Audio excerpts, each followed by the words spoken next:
Hey, everybody. We're here on National Signing Day, February 2nd, 2022. We've got Coach Wilcox for you here to chat about the signing class that has now reached 17.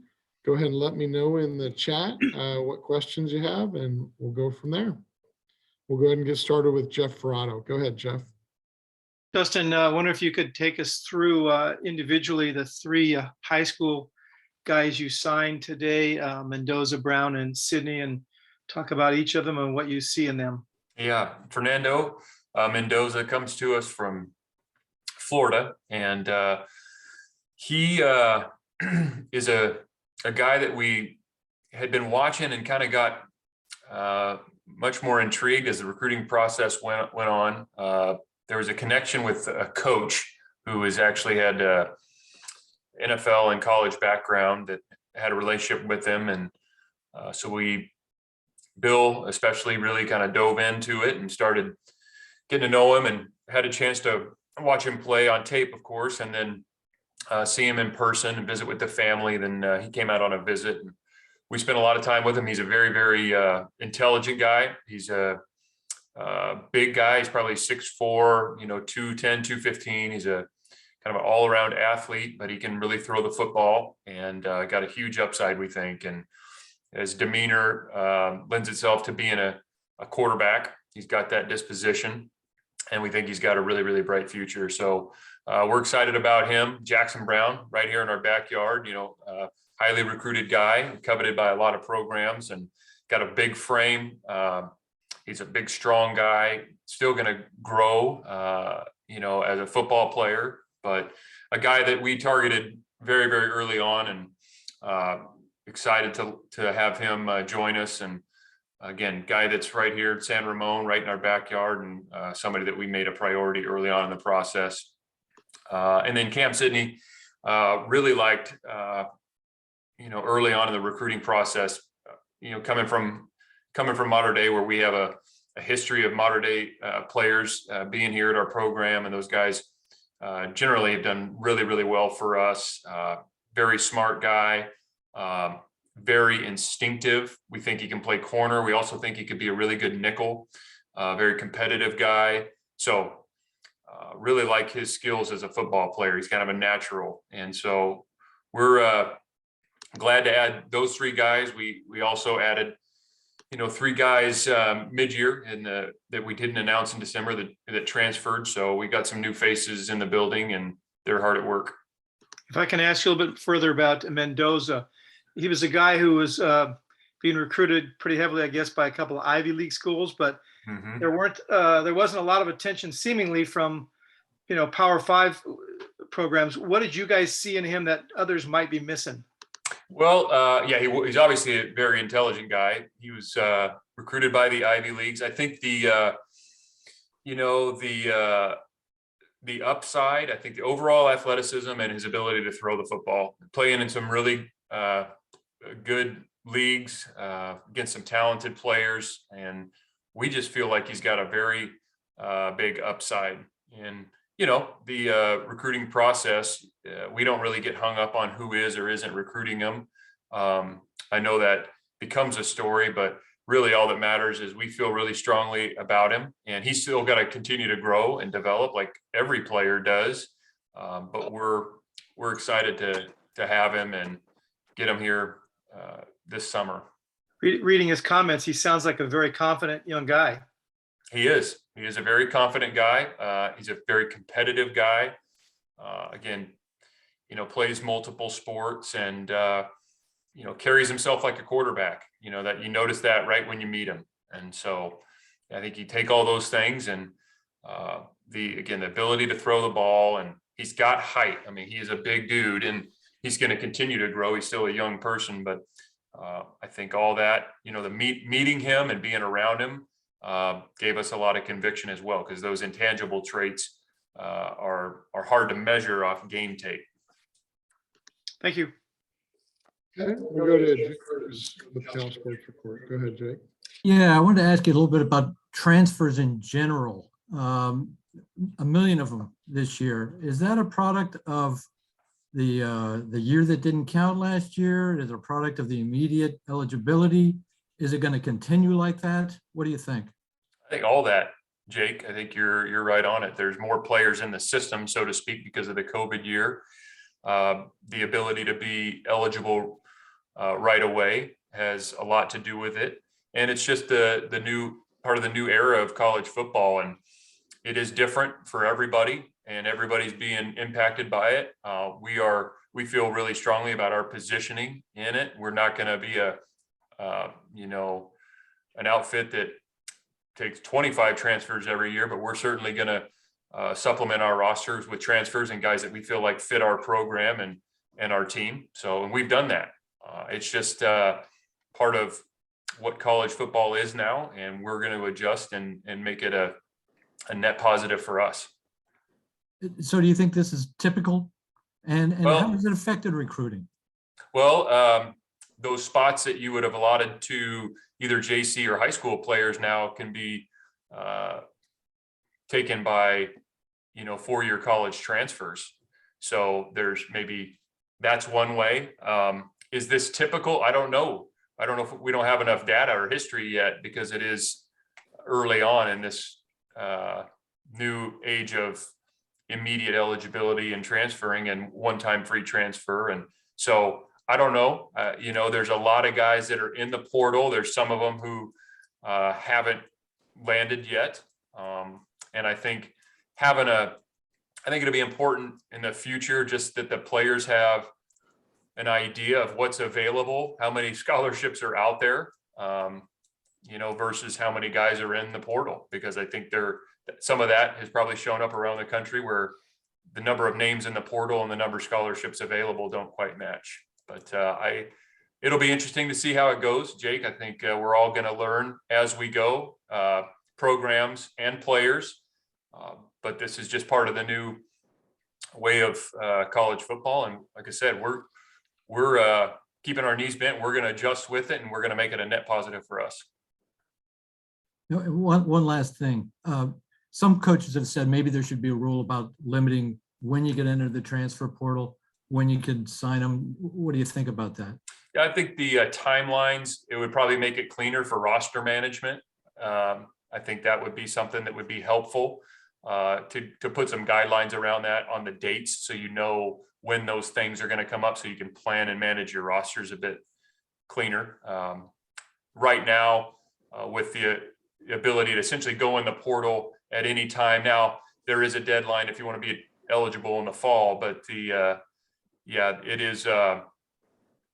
is in a place where essentially a guy can go in at any time. And if they change that and kind of give it some tighter windows, great. I don't know if that's going to change people's minds. It's just going to change the calendar or the actual transfers themselves. So. And is Charrington the director of everything then? We have a horizontal structure. We got some really good people. You talking about Marshall? Yeah, who joined us. Marshall was with us, as you know, a couple of years ago, and then he was working down at USC, and we were able to get him back. But he will be player personnel. But we've also kind of elevated Zach Boshin, Benji Palu, Derek Haithcock, some other guys that work in recruiting, and it's kind of a horizontal structure. And Jake, ultimately, I'm the one that makes the decisions, and I meet with all those guys. And we have a couple of our coaches are heavily involved in organization. Everybody's involved in recruiting, Jake. I mean, everybody in our office. Burl Toller has a large role in organization, as does Pete Sermon, and we've got a really good group of people. I was just wondering whether it changed a little bit because of all the transfers. Not necessarily. No, we just we have a process to evaluate them, obviously athletically, but also academically, and do the vetting. And now some of these guys, for example, Xavier Carlson, we knew from the recruiting process, so we had a really strong relationship with him. We knew who he was. There was a connection, so there's some of that as well. Okay, we'll go to Jesse Stewart with Golden Bear Report Rivals. Hey, Coach. So you guys had a little bit more time this year, I think, than last year, because last year the season got delayed and all the good stuff that came with that. Did that make a huge difference for you guys in recruiting and being able to like go, especially like the local schools? Jesse, I had a hard time hearing your question. Could you ask that one more time? Oh shoot. So you guys had a longer off season this year, since the season wasn't delayed as it was last year. Did that guys give you guys a better opportunity to visit local schools and things like that? No, not necessarily. I think last year we adjusted due to the schedule, but we were, and it was all virtual, if you remember that, and it was productive for us in recruiting. This year was more traditional. You know, the off season, that December, January, we had a longer break, which we do not look forward to, and we're not into long breaks in the winter. We're into maybe a week or two, but we had a longer break this year, unfortunately. But the calendar and the dead period only allows us to go out on the road really the last couple of weeks. So we were on the telephone and on Zoom, but we couldn't be on the road for the last 2 weeks anyway. So I don't know that it had a major difference. Awesome. And then I guess just one follow-up there is, you guys talked a lot about a Bay Blitz, like really trying to hit all the schools. And I think can you just talk about how important it is to like get through the Bay, like and continue action?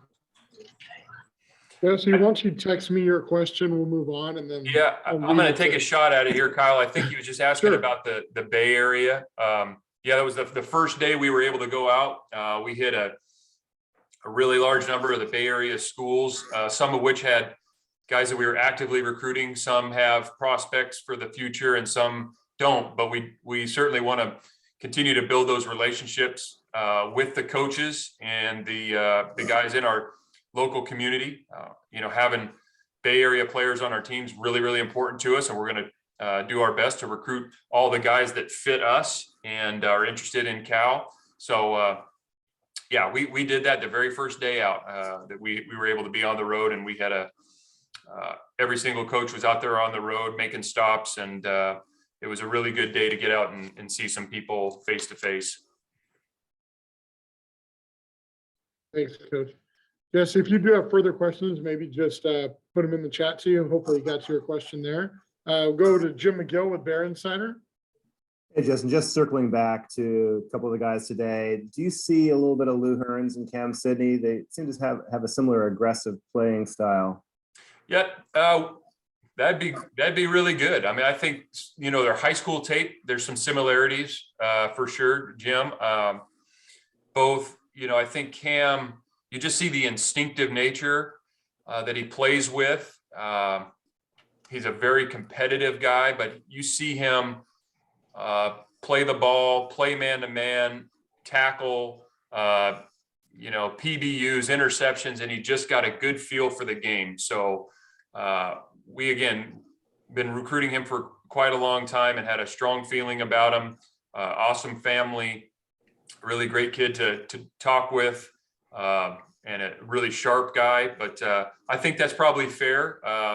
But you know, there is a transition from high school to college, no matter what, and everybody transitions a little bit different. But I think Lou, you know, showed some of those same traits when he was out there at De La Salle.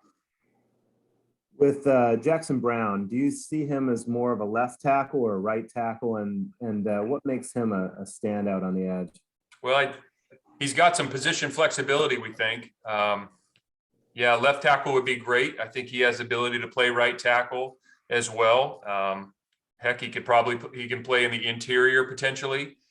But I think just, you know, the frame, the athleticism, the attitude, kind of chip on his shoulder that he plays with, and he's still going to grow a lot as a person. He's still a young guy. I mean, I know he's got a huge frame and he's a big kid, but he's going to continue to develop with the weight room, the nutrition program, you know, getting with Coach Johnson and then getting with Coach Angus and developing as an offensive lineman. But I think just the frame, the athleticism, the power that he showed, you know, was pretty evident in the recruiting process.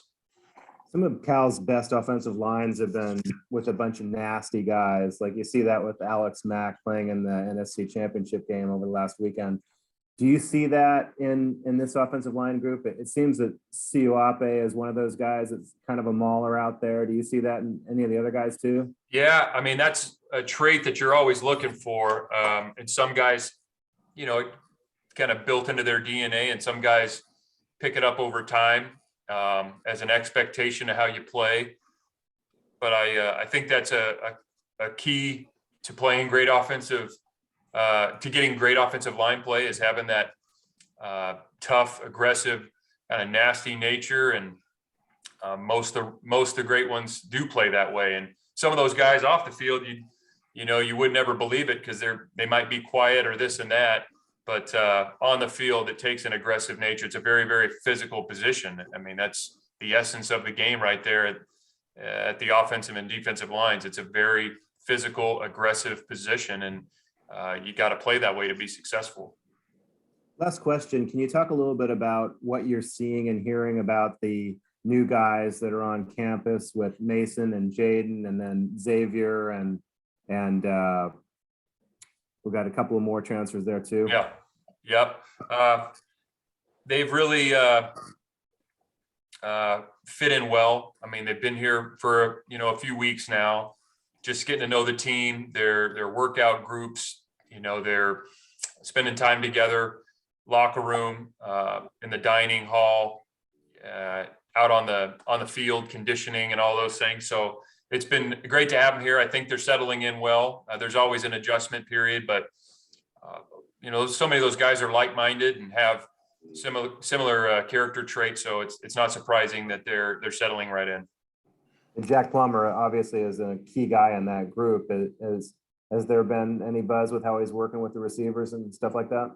Yeah, so I know they're doing some stuff on their own. We can't really be involved with that right now as coaches, but I know all those QBs and receivers and tight ends, they get some stuff going on their own. They got their workouts here with Brian Johnson, our strength staff, but they've evidently been up there running around playing catch some too. So it's great when all those guys build that chemistry in the off season. It's a really important piece of it.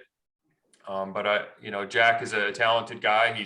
He's played a significant number of snaps, and he can throw the football. And we're really eager to get to be able to work with these guys, have them in meetings and get them on the practice field as we approach spring football. Thanks.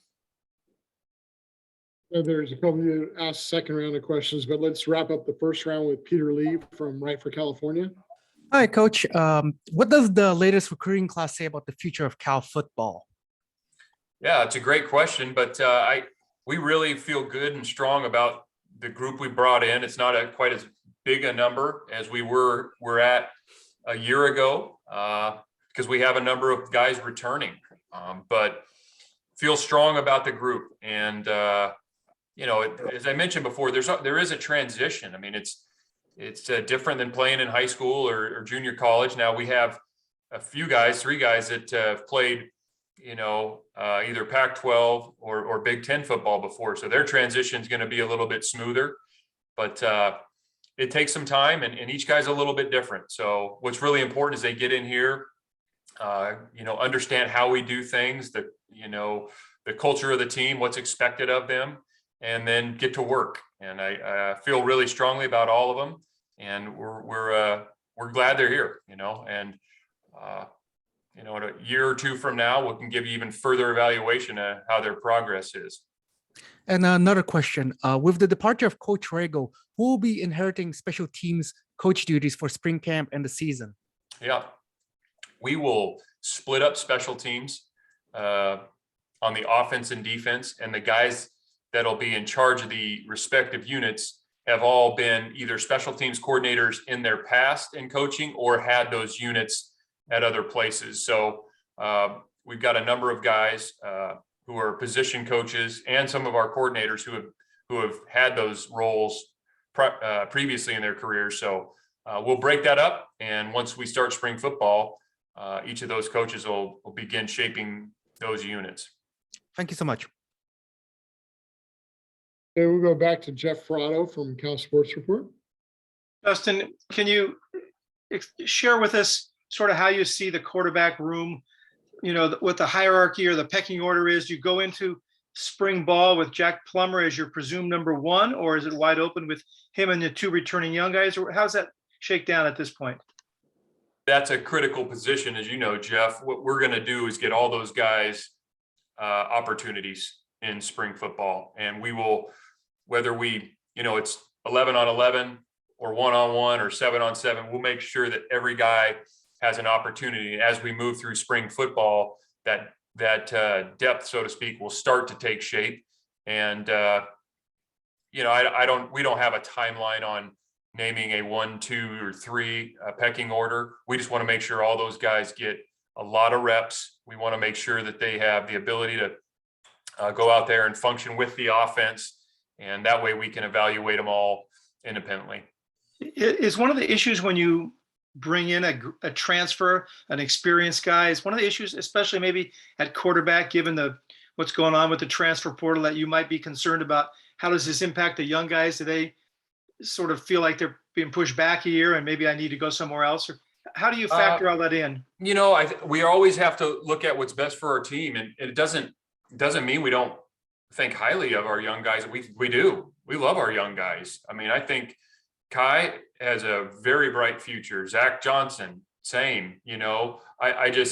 We need quarterbacks in the room. You can't go into you can. I wouldn't advise going into a spring or a season with just a couple quarterbacks. I mean, we've all seen how things can happen and guys get dinged. So we want to make that a very competitive environment. It brings out the best in everybody. It's not an indictment on anybody's ability. It's just the nature of our sport and the competition necessary to elevate the level of play for everyone. And if I could switch gears real quick, we haven't talked to you since you signed the contract extension, which also came with a larger salary pool for your assistants. Can you talk about that specifically and why that's important to you, and how that will be, who's in charge of divvying that up, and how it will be spread among your guys? Yeah, I think chemistry is important on a team. It's important with a coaching staff. Retaining talented people is important. So we're, very thankful that our administration and our chancellor are supporting us and doing it the way we're doing it. They believe in how we're working with these guys and who we're bringing in here to represent Cal. And it's a very competitive environment, as we all know. And ultimately, we're judged on wins and losses. We all recognize that. But keeping that continuity in the coaching staff is important, not only for us, but the communication with the players, the speaking the same language and not having to relearn or maybe adjust to a new coaching verbiage or new coaching style, each year in your position rooms. So I think it's key. And so it doesn't mean we're going to be able to keep every assistant coach every time, but it gives us a much better chance to retain talented people, and not just coaches. I'm talking to, support staff. And we have a really great support staff here, and recruiting and operations and all the strength and conditioning. And so all those things are important. All those roles are important, and it allows us to keep those people and even hire new people as we look to continue to grow the program. And you certainly wouldn't categorize what's going on as a revolving door of assistants, but I don't believe you have any of the people that started with you your first year on your staff. And how important is that continuity, and how much can you achieve with this change? Yeah, I think it's really inevitable in college football. Very rare is it that a group can stay together for 5 years and not have anybody change. Maybe at certain places, as people have career goals and they have family decisions to make, and the people that have taken opportunities from here, whether it's to be an offensive coordinator or a step up in their career or be a head coach in Charlie's instance, Gerald went on to the NFL. So we've had those things happen, and that's, if it's better for them and their families, then I'm going to support them. That's just part of it. We just don't want to do is lose people laterally. We want to try and guard against that as much as we can. And can we do it every time? I don't know, but we're going to make it. My job is to make it a lot harder for them to leave. I'd say that. If you will indulge me one more, can you talk about Jackson Sermon a little bit? And obviously you had some connection with him. And what do you guys see in him as a player besides what you know about him as a young man? Yeah. Well, we got a staff member who's known him as long as one person could know another person. So that was a good start. And Jack is, played high school football, started out down at Loyola in LA, and then he went out to Brentwood in Nashville and was a really good high school player. I was actually at Wisconsin when he was coming out. We were trying to recruit him there, and he ended up at Washington. He's done a really good job. Very, very productive player, tough, instinctive. He's a physical guy. And so when this all came about, it kind of brought to my attention, and I was all for it. I mean, he can help our team. Jackson can help our team. We have a good group of inside linebackers, but he's another guy that can really help us. And so he was excited to come down. And as I mentioned, we had to end with the family, so that doesn't hurt. How does the dynamic of that work so that it's not sort of tampering or that it stays above board and legal? Yeah, that father and son. Yeah, that's a great question, Jeff, because we brought that up immediately with our compliance office to make sure we were all above board. But when you're related to the person that's going into the transfer portal, it does,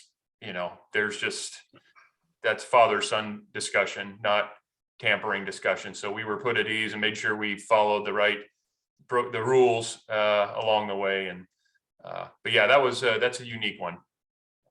Thank you. Yep. Then we'll go back to Peter Lee from Hi, Radford, California. Yes. With your contract extension up to 2027, does it help recruits see the vision for Cal football going forward? And what is the Wilcox vision for the program for the next 5 years? Yeah. Well, I think it gives us the ability to talk to our recruits and their families about the support we receive from our administration and the chancellor. And we feel like we're on the verge of doing something really special here. Obviously, last year we had some very difficult, close losses, and we need to make up those margins. And we think we can accomplish some very lofty goals that we've set for ourselves. And we have the right culture in the locker room, and the players are bought in, and they work extremely well together. And now we need to go find those inches that make the difference between winning and losing. And every coach, myself, and everybody in the building has got to find a way to be that much better so we can find ways to win those games. And there are no excuses for myself or our players not to get that done, but it takes a lot of hard work and dedication and commitment to the team. So it feels good to be able to talk to them about that, but we have a lot of goals left to achieve. Thank you. Happy Lunar New Year. Thank you. Hey, guys, anybody with a final question? Also, just wanted to make sure you did see the announcement. March 16th, Pro Day. April 6th will be the first day of spring football, and April 30th, the spring game. So looks like actually Jeff has one more. Go ahead, Jeff. Justin, Michael Luckhurst has announced that he's coming. Is he a preferred walk-on? Can you talk about that? And is he a kicker or punter, or you're not sure yet? Now, Kyle, yeah, all I can say is by the rules, and this is probably one they should change, but all I can say right now is we are recruiting Michael, and look forward to talking to you about him when it's compliant. Yeah, and do you look forward to talking to us about him as a punter or a kicker? We are recruiting him as a kicker who could punt the ball, and we are actively recruiting him. Thank you very much. You balanced that nicely. Yeah, you got it. Okay, anybody else? Okay, guys, thank you. Thank you very much. We'll talk to you later. Hey, Kyle, is there, Thanks, Justin. Thank you. is there